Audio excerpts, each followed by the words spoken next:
Hi everyone, this is Dave from Geekanoids, and this is my full review of the mid-2011 Apple MacBook Air. You can see my little MacBook Air just sitting off to the left of me here. Now, Apple recently upgraded the MacBook Air range to include Core i5 and Core i7 processors. Still available in the two sizes. This is an 11-inch MacBook Air, and you can also get a 13-inch MacBook Air as well. Now, just to cover off the prices with you first of all, the 11-inch one comes with a Core i5 processor, 1.6 GHz in speed, and then you get either 2 or 4 GB of RAM and 64 GB or 128 GB of flash storage as well. So there's no sort of moving hard drive in these laptops. And those two 11-inch models come in at £849 or £999 in the UK. Now, the two 13-inch models, very similar specifications, except they've got 1.7 GHz Core i5 processors and either 128 GB of flash storage or 256 GB of flash storage, and they both come with 4 GB of RAM, and they're coming in at £1,099 or £1,349. Well, this is what you would term the sort of top-end 11-inch model. And I'm going to give you a closer look at this now and let you know what I like about it, what I dislike, and then give you my overall opinion of this tiny Apple laptop. So the first thing I want to show you is the MacBook Air Open. This is the 11-inch version, and this has got a 16:9 format screen. You do lose some pixels over the 13-inch version, but the 13-inch screen is a squarer format. It's actually 16:10. So this is a lot more true to real widescreen, and it just works a lot better. It looks in proportion. Now, I want to also show you the quality of the screen as well. Now, this is a glossy screen. It is reflective, but compared to the MacBook Pros, they seem to have done something different with these screens, and I really like it because you can avoid reflections a lot easier than on the MacBook Pros. Now, I normally work at this brightness. I just want to put this up to full brightness just to give you an idea of how bright that goes. Very, very bright, very evenly lit screen, so I'm really pleased with the screen on this. I also like the snappiness. Now, this has got a 1.6 GHz dual core Intel Core i5 processor. You can custom build this to a Core i7 processor running at 1.8 GHz. It's going to cost you about an extra £150, but even on the 1.6 GHz processor, it is very snappy. I'm going to show you some of the multi-touch gestures on this really nice trackpad as well. Now, these are new to OS X line, but you can use 4 fingers and actually sweep between screens. So I've got another browser open here, and if I go all the way over to the left, it goes over to my dashboard. If I had more full screen apps or screen set up, I could scroll left and right even more. We've also got this new, I think it's called Launch Control or Mission Control. Get it right, Mission Control. Swipe up with 4 fingers and we're into Mission Control. Swipe down and we're back out. And what Mission Control does is it just allows you to get access to your screens, windows and running applications really easily. And this is really suited to the small screen laptop as well. It works really well.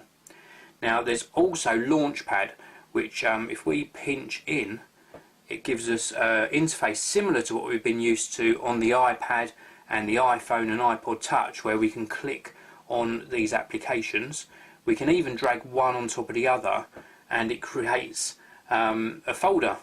How cool is that? We can name the folder as well. For some reason it's called it video, but let's call this speed test utilities, utils. And then we can click out and we can drag another one in and keep all of our applications organised similar to what we do on iOS devices with folders, and we can sweep between screens as well. And then to get rid of it, we just pinch them away like so, and we're back to the Mac OS X desktop. So the actual performance of this is brilliant. Really pleased. Now, the other thing that's good is that we've got the flash storage in here, similar to an SSD drive. It's direct connection to the motherboard, really fast flash storage, 128 GB as standard, and if you add £250 to your order, you can get 256 GB of storage, but that is a big premium to pay for double the amount of storage. Now before I close the laptop up and show you in closed mode, I just want to show you this keyboard as well. With the keyboard on this latest generation of MacBook Airs, they've actually added in the backlighting as well, so we can light those keys up. So in a dark area, if you're working in a darkened room, you can have the keyboard all lit up. Now you can either turn it up and down in brightness with these keys at the top here, or you can set it to an automatic backlit keyboard, which when the sensor picks up you're in a dark room, it will automatically light the keyboard. So I like that a lot. I like the overall snappiness. There's a lot of likes in this video, I'm really sorry, and not really very many negatives. I want to show you it closed as well, so let's show you how fluid the motion is on that screen. Very, very smooth, sort of almost snap shut, but very secure shut now. So in its closed format, it really is super thin still. Now this has got a case on.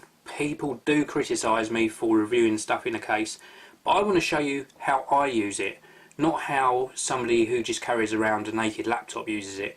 And I always put my devices in some sort of case, so I wanted to show you how thin this is if you select your case appropriately. And this is a very, very thin plastic case, and we've still got a super thin laptop. We've got a USB port on this side with that Thunderbolt connection for displays and high-speed data devices. We've got a nice black hinge on the back, and on this side here we have got another USB 2 socket. We've got that MagSafe connector for charging, earphone input, and the microphone. Now whilst I'm on the subject of connectivity, this is one of the negatives that I find with the 11-inch version at least, is that you lose the SD memory card slot on the side, and I would also like to see another USB socket, possibly a USB 3. I think it's a shame they didn't include USB 3. Let's look at the front again. Super thin. Look at how thin that is. Now I've got my iPhone here as well. This is my iPhone 4. Let me just turn this to the side and put my iPhone on. Look at how thick or thin that is compared to the iPhone. Absolutely amazing that you've got an 11-inch laptop only a little bit thicker than the iPhone 4. So this is the MacBook Air, albeit in orange because I've got it in a case. Absolutely fantastic. Don't think you can fault it, and I'm really pleased with how this has been working for me. So I'm sure you'll agree with me that this 11-inch version of the new MacBook Air is a fantastic machine. Not only does it perform very well, but it's ultra portable and really does look the part. I'm really happy that I went for this 11-inch version over the 13-inch version. If you do need a few more pixels on the screen, then the 13-inch version's there. There's also a rumoured 15-inch version coming up. Probably not a MacBook Air, but certainly an ultra-thin laptop like this, but with a 15-inch screen. I'll be certainly interested to see if that does come to fruition anytime soon. Well, thanks very much for watching this review. I'll see you all again in the next video.